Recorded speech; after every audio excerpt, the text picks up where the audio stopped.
my friends. The night of the nights has come. The night of the nights. Open your heart and your mind. Move to the rhythm and dance into your own beautiful reality. Beautiful reality. Feel free and expect the unexpected. Hi guys, this is the advisor and welcome back to my channel.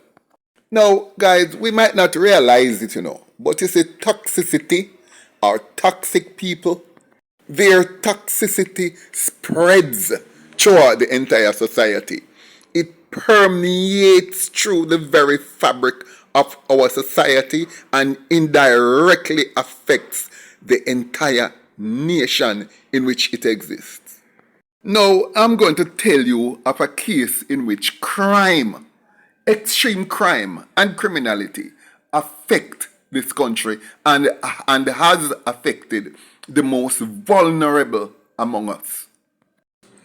A few days ago, the Minister of Justice, the Honorable Delroy Chuck, authorized a payment under the signature of the Permanent Secretary in the Ministry of Justice, Grayson Stuart McFarling. The amount authorized was £185,659. This amount was transferred by the Jamaican government to the British Privy Council. Now, 185,659 British pounds amounts to about nearly 37 million Jamaican dollars, depends on fluctuation, somewhere between 33 and 37. What was this money for? It was to pay the Privy Council for their services of making a decision in the Vybz Kartel murder case. After that decision was made, we were sent a bill, and of course, Jamaica kept its side of the bargain, met its obligation, and sent the money, transferred that money to the British Privy Council. Now, here's the problem I have with this. And I have a problem with dealing with the Privy Council and having them pronounce on anything to do with Jamaica to begin with. But today, it's not about that. That's for a separate video.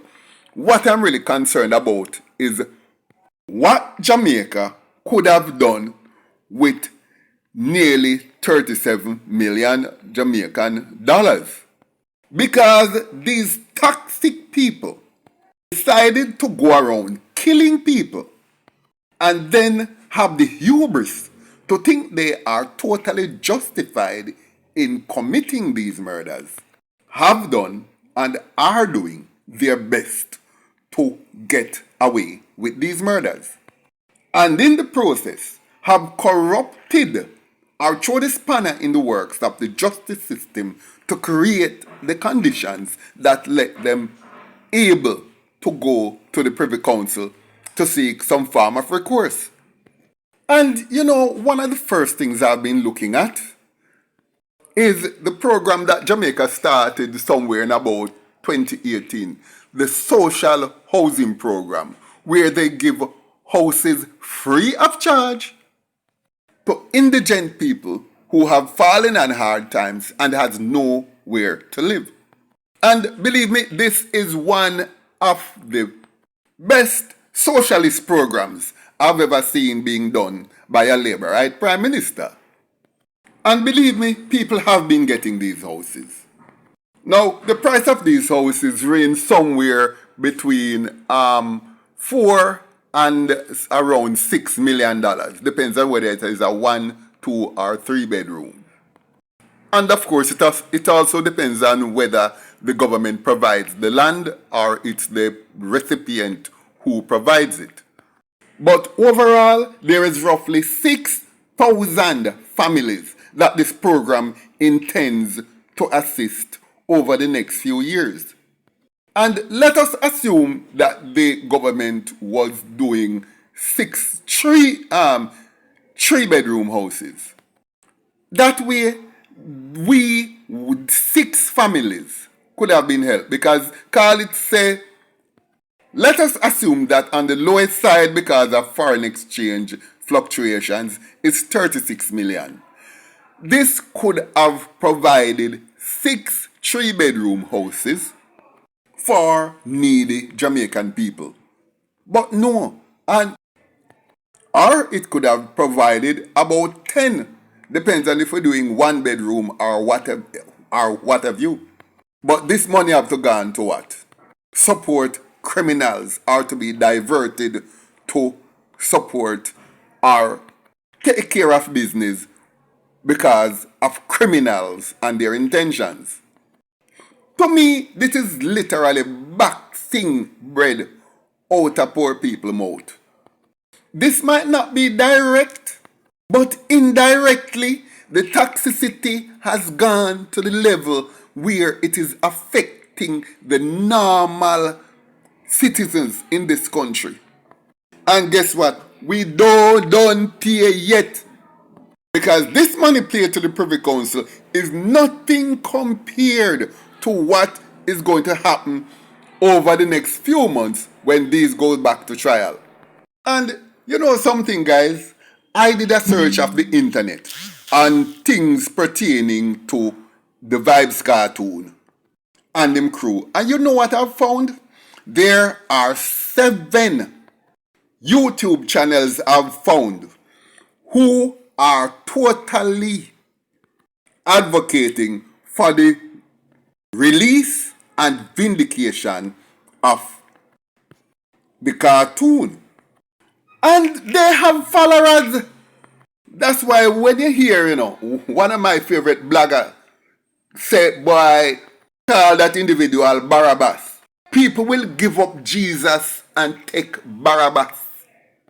And up to yesterday, I see one of these same bloggers were saying they have no choice but to release the cartoon when the case comes up. That's the only decision they can make. Well, me I listen to what them village lawyers say, because I don't understand how these village lawyers come by that. Well, but at the same time, I am a village lawyer myself because I am not versed in law. All I know is a little business law that I had learned in tertiary institutions.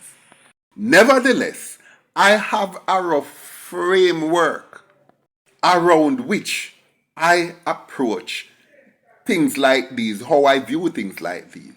And one thing I have learned about law, there's a thing called precedence. And when it comes to precedence, once you set a case a certain way and it runs a certain way, you can't run it differently on other occasions, because the defense lawyer is going to call you out and say, you're not fair because you already deal with that case then and now you deal with this case now. So if the cartoon is released, what is going to happen? Anybody who find themselves in this position again, what do you think they're going to do? Try and stultify the procedures. Try to throw the spanner in the works again. Try to have it go for a retrial and then have it sent to Privy Council. And then even if the outcome is that the government has the option, the lawyer can say in that case, let us just release them. Or if they want to retry them and say, how did you do that in the Vybz Kartel case? Because the precedence had been set, and how can you want to go in a different direction? And will lead to a possible appeal.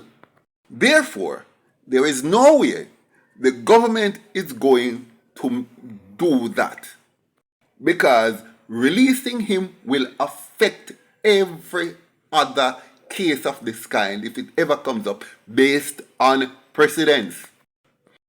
Every defense lawyer is watching how this comes out to see if they can use it to their advantage in a future case.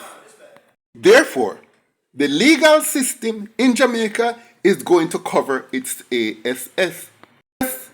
As far as they're concerned, their mantra right now is CYA. Cover your ASS. And furthermore, they would rather spend the money and keeping him where it is to lower the crime rate and prevent any possibility of them ever having to compensate him, which might amount to the same amount that they would have sent to keep him there. So instead of releasing him and run the chance of him suing them for compensation, keep him there and spend the money to keep him there. Much better off. At least inside there, he will kill less people. And it will be an example to others what not to do. And people, let me tell you something. You not follow this story about how him sick and soon dead. Or him how him in some state of terminal illness. Not doing me, man.